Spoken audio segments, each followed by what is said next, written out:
Westpac is forecasting interest rates will be cut up to 7 times from next year, but not before some more pain for Australian households. Let's go to Chief Investment Officer at the Motley, Phillips. Scott, so that's music to the ears of a lot of homeowners out there, but they're going to have to wait a little while before things get better. What do you make of Bill Evans? And he's pretty good, Bill. What do you make of his forecast? Yeah, Pete, good morning. Bill does a pretty good job of getting it roughly right. This is the roller coaster forecast. There is a sting in the story, as you've already mentioned, mate, but I'm hopeful he's right, at least on the back end of this one, because plenty of people watching, plenty of households around the country really struggling with higher mortgages. Westpac now saying they expect 3 rate rises between now and May. Their previous forecast was 2.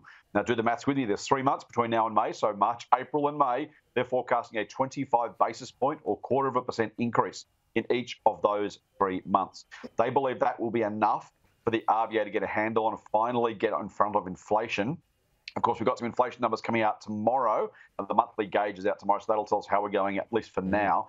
But yeah, they're saying 3 more by May, and then they're hopeful of 7 rate cuts next year in 2024. That wouldn't be far from the RBA's hope, its expectation, because they have absolutely pulled the handbrake on hard to try and shut down inflation as quickly as possible, stop it getting away from us. But at that point and after that point, if inflation does fall and stay low, they will have room to cut. I would be surprised if we get 7, mate. Partly I'm hopeful we get 7. Partly it may actually reflect the fact that the economy might be in some serious trouble. If you've got to cut 7 times, that's 1.75%. That'll take the rate all the way down to 2.35 from 4.1. So, a lot of work to be done by the RBA, a deft hand required. I do think they will cut in 2024, by the way. There's an outside chance it's the end of 2023 if inflation does fall quickly. Whether it's 7, that's probably an open question. I kind of hope it is for everyone watching, particularly those rolling off fixed mortgage onto variable pretty soon. Yeah.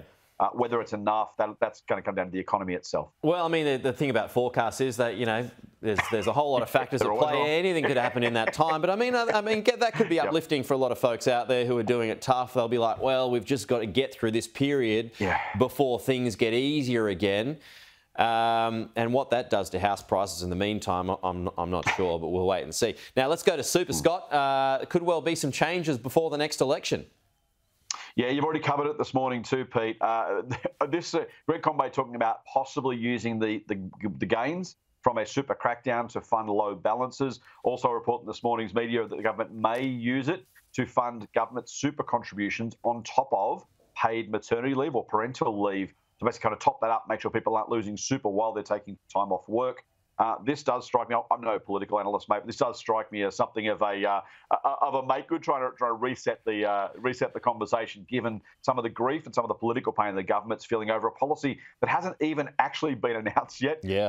All the media interviews given by Prime Minister Albanese and Treasurer Chalmers are about, well, maybe 3 million might be a reasonable level, rather than our policy will be X.